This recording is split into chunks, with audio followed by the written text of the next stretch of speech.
So I'll be honest, when I first heard the topic given, decarbonization in Papua New Guinea, the first thought that came to my mind was, isn't it a bit too early to kind of talk about it? I mean, there are energy access issues, energy reliability, cost issues. But then upon reflection, no, actually, because I think the crux of it is, if you do want to have targets that are achievable, especially when it comes to decarbonization, you want to kind of plan it holistically. So I fully agree that there is a place for everything, and if you plan it well enough, then that's generally the way things, not just energy, but everything pans out well.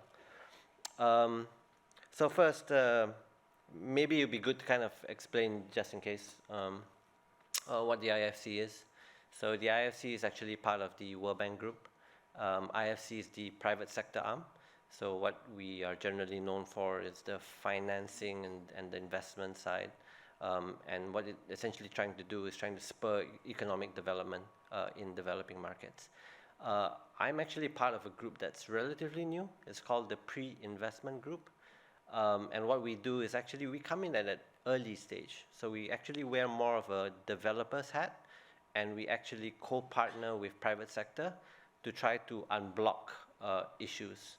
So if before you tend to go to a bank only when you have a nice bankable project, what we like is actually if you have problems, come to us, and the pre-investment team tries to help you out. But I can talk more about that later. Okay, so on to the topic. What is decarbonization? So, you know, I'm more used to speaking in energy conferences, but even I was like, okay, you know, it's kind of lost its meaning after a while. So maybe for those who are like me, or maybe not from the energy sector, what is decarbonization? So actually what I did was I actually put it into ChatGPT, and fortunately it came out pretty much correct. The what is reducing or eliminating carbon dioxide emissions from various parts of the sector. So, you know, whether it's the power sector, whether it's transportation, industrial processes, that is the what of decarbonization. The why is the second sentence. It's essentially to mitigate the effects of climate change. So now that we've got that definition, and by the way, I'm going to focus more on the power sector, because that's the bread and butter and what I know. There's essentially three big buckets of things that you can do. Oh, and by the way, the purpose of the talk today is just kind of to mention decarbonization in the energy sector, kind of bring some ideas about what other countries are doing, just to kind of spur some thoughts and discussion. So essentially what we think about when we talk about decarbonization of the power sector is these three things. You can call it the big bucket of avoid on the left. In the middle is basically improve, and the one on the right is switch. So avoid. Decarbonization is easy. One part you can just do is just avoid you know, using fuels that contain a lot of carbon dioxide. Of course, you're probably very familiar with the usual suspects: solar, onshore wind. And then de-emphasize fossil fuel generation, especially coal.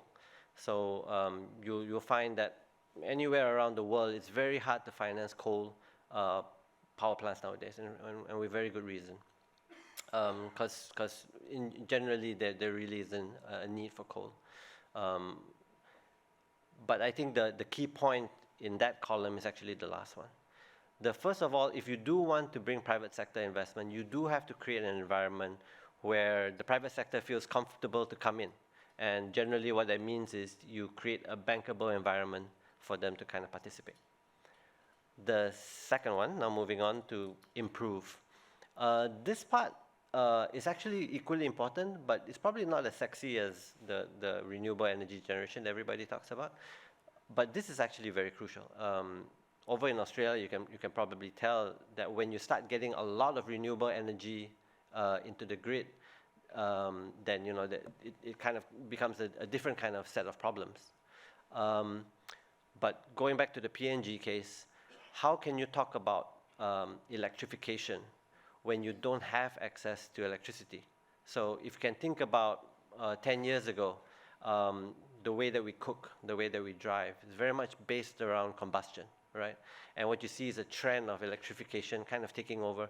And when you have that option of electrification, then you can tap on solar and wind and renewable energy sources. So you basically green the entire supply chain. The last, or the third portion is the switch portion of it. And this is talking about, switching to lower sustainable fuels, biofuels, green hydrogen. Now it's a very popular thing in energy conferences. This is something that should not be ignored, especially when you do planning, especially for a country like PNG, where you have tremendous resource when it comes to wind and solar. So broadly, these are the three things, the three levers that you can play with in the power sector. I put this slide in because some people come to me and say, decarbonization, oh, okay, carbon credits, right? So carbon credits is not the entire and all and be all of decarbonization. It's a tool. I don't think I really need to go into the graph, but essentially what carbon offsets are, it's an accounting treatment for somebody who has emissions either produced by themselves or somewhere along the chain. They can actually purchase carbon offsets, which essentially, as an accounting treatment, compensates for those emissions. And a good carbon offset, and I think this is crucial, it needs to have these three characteristics in order to be considered a good carbon offset. And you can check with all these carbon offset programs to make sure that it applies. But essentially, there must be additionality, there must be permanence, and one-time use. Additionality. There has to be proof that without that project, there would be CO2 emitted into the atmosphere. So that's one. It must be permanent. You can't call it a carbon capture storage project if you plan to release the carbon capture at some point. And one-time use, no double counting. But once again, just to stress the tool aspect of it, it definitely makes sense for, let's say, an airline company where there is no immediate economic or justification to switch over to biofuels, for example, or green hydrogen. So they do have emissions as part of their operations, but they can buy carbon offsets. But it should be thought of as helping them short term, but that they're planning for a long-term implementation of something that will help decarbonize their business. Okay. So I want to stress this very strongly. I know every country has their own strengths, has their own challenges. So this is not meant to be kind of like, okay, who's better than who type of graph. But it's just mainly to kind of give you a little bit of flavor of like what other neighboring countries or similar countries are kind of doing to kind of get their decarbonization goals. So Papua New Guinea, you can see at the top. They've set a 100% renewable energy target by 2050. What they've used as incentives are the climate change bill, and there's also carbon market corporations between PNG, Australia, Fiji. I think recently there was one signed with Singapore as well. Australia, there actually is no target for the coal phase out, but in terms of resource, they have actually set a target of 82% by 2030, which isn't very far off. Now, Australia, you guys probably know, is a very open, liberalized market where there are many paths, many routes to market for renewable energy developers. And the boom happened when there were renewable energy certificates. So you had the private sector just flocking to come to Australia to want to do wind, solar projects because the bankability was there. So you've got, again, very light regulation. You've got very open electricity segments, all from the generation to the transmission to the retail. A lot of interesting innovations happening. So I'm not surprised that they've set such high targets. Fiji as well, 100% by 2030. They have a single buyer model. So essentially where the IPPs are competitive with each other to try and get capacity, but they deal with a single buyer, which gives them that kind of certainty that there'll be somebody buying the electricity. And they've got a very transparent and regular updates of their power development plan. Indonesia also doesn't have like their coal targets. They do plan, there's no near-term targets, but they do plan to phase out coal by 2056. Their energy targets are about 31% in 2030. But Indonesia, again, as a country, they're all spread out. They've got 1 million islands, so they have a different set of challenges as well. But one thing that they do have is they have what is called the energy transition mechanism, where what they're trying to do is they're actually trying to shut down their coal plants by using concessional or blended finance. And then they will be able to shut down those plants early, but still be able to get the same level of returns that they had planned in the very beginning. Philippines doesn't have any net zero targets, but they do have a coal plan to phase out. They've got a 50% renewable energy target by 2040.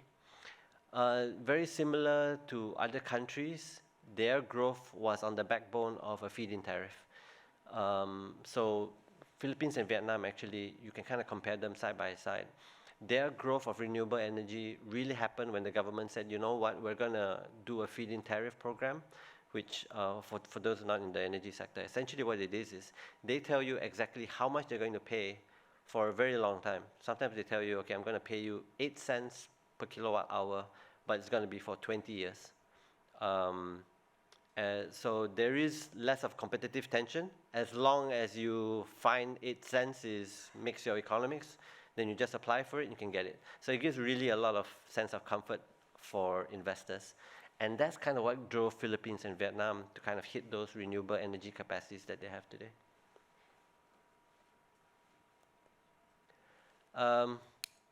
Okay, I'll just go through this very quickly, but essentially what you would like to see in countries when they do their regulations for decarbonization or renewable energy is essentially these 4 things. I mentioned before planning, so they must have a long-term plan and they have to stick to it. Compensation, they must be able to identify what is it exactly that they want and make sure that they put the right levers to compensate the right things, the right outcomes that they want from it. Procurement, very open and fair solicitation processes, so it gives that sense of comfort for the private sector. And integration.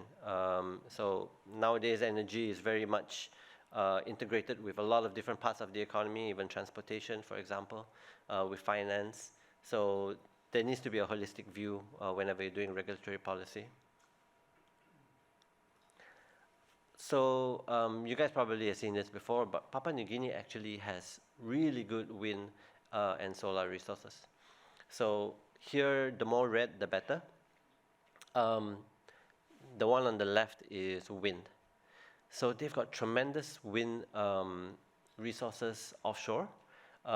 In fact, there are places offshore wind, the speeds are in excess of about 8 meters per second at 100-meter heights. To give you a sense, there are projects in Vietnam where you can do a competitive tender for about 7 cents, and people would love it. But you have 8 meter per second winds offshore Papua New Guinea. In terms of total quantum of technical potential, there's more than 100 gigawatts. This was done by my World Bank colleagues. Specific use. So the one on the right is solar. So specific use, what does that mean is basically for the amount of panels that you put in the ground, how much electrons can you actually get out of it? In Papua New Guinea, you get about 1,500 kilowatt hours per year for 1 kilowatt peak of panels put in. And to give you a sense of how good that is, you can have projects done in Singapore and Malaysia for about 1,200 kilowatt hours at today's prices, and they make sense. Yeah, 1,003. I guess I was putting some buffer. But yeah, it can be done. And maybe also just to kind of mention what IFC sometimes does is we would go to a country and we basically say, we'll help identify locations that are probably the best suited for solar and wind, and we can run a tender for that particular government. So that's something that we can kind of help to do. So probably I'll leave with this. So essentially just now I was talking about the 3 major buckets of the energy sector where you can decarbonize. And then I talked about the 4 pillars of policy.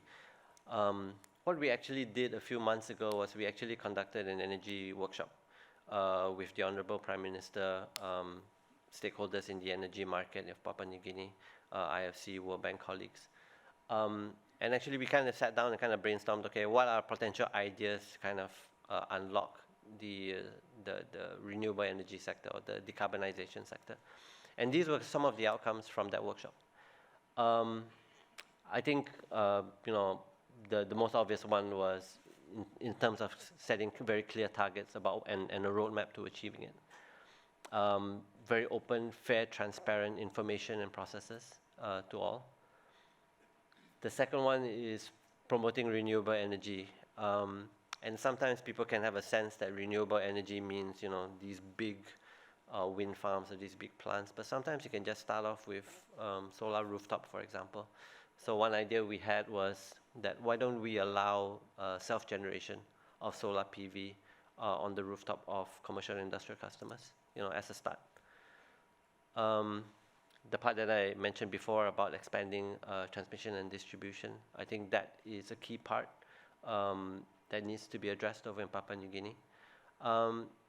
And one thing that the private sector can actually help is, because there's actually quite a fair bit of development that's happening off the grid, mini grid areas or mining or even, you know, power plant development, where those can kind of be new spokes that can radiate outwards and connect into the grids.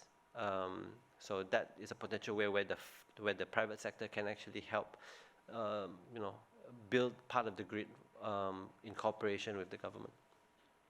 And of course, the last one, the transition to low carbon sustainable fuel and technology.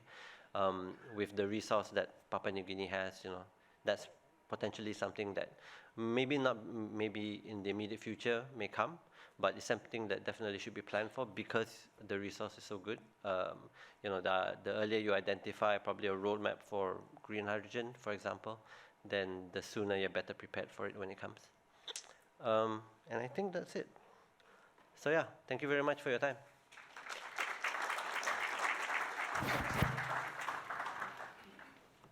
Thank you very much, Jeffrey. I should say we have 2 Jeffrey Tans speaking on the program this year. They are 2 different people, so we're not if you related. check the program, we do have 2. That's a first for us. So yeah, and we're both development agencies, so unlike private sector where I came from, I don't care who you speak to. We both want to do the same thing, so. So yeah, so you're interchangeable. Yeah, it's fine. We'll hear from the other Jeffrey Tan, who of course works for the US Development Finance Corporation tomorrow on day 2. A couple of questions before I let you leave the stage. Yeah, I'm blocking your exit, so you can't possibly leave. The first one, maybe just closing, might give us a couple of examples, for example, of projects that you've got up and running in other jurisdictions that might give people in the room here an idea of the kind of things that the IFC can help with, kind of projects. Yeah. Sure, yeah, no problem at all. And maybe it'll be a good chance to kind of explain the difference between pre-investment and the mainstream investment team at IFC. Because we can get involved in the same project, but at different times. So we have a client, we call them the private sector company. We have a client over in the Philippines that had a lot of experience doing solar power, but wanted to do a solar plus battery utility scale installation. But was not entirely familiar with the technology part of it, as well as the business model part of it. So the pre-investment team came in wearing kind of like a co-developer hat. So we actually subsidized a lot of the cost of the studies. We helped them run a technical analysis. Okay, if you want to maximize your returns, this is the size of the solar and this is the size of the battery. We also gave them advice on ENS, obviously. This is how you can do a proper ENS survey, and also help them on the legal and regulatory front. So, okay, this is what we've seen in other countries in terms of a bankable solar battery PPA. When you go and talk to the utility, make sure you put these clauses in. And then after this project, and it's quite advanced already, once it becomes a bankable project, then my investment team guys come in. And they are planning to finance not the project only, but actually finance the company itself using sustainable bonds. So yeah, so you can kind of think of us as kind of like a one-stop shop where you can kind of think of us as a developer, but also at the end of the day, we can also wear the hat of a financier or investor. So yeah. Great. And we do have one question from the app, which I might just hit you with. Might require a longer answer than we can give on the stage, but maybe a short answer. And of course, if people want to talk to Jeffrey after this session, he'll be available outside. This is a question about carbon credits and offsets, which the comment is can be significant to the point of tipping projects into commercial viability. Are the policy and compliance frameworks in the Pacific developed enough to create certified and marketable carbon credits and offsets? I'm going to be completely honest with you. I don't know. Right. It's a pretty broad swath to kind of say all the Pacific Islands. So to be honest, I don't know. But you know, if you can come, whoever asked that question, come to me later on. I can actually put you in touch with the country offices for each of the Pacific Islands that we are active in, or with our carbon credit team over in Washington, D.C.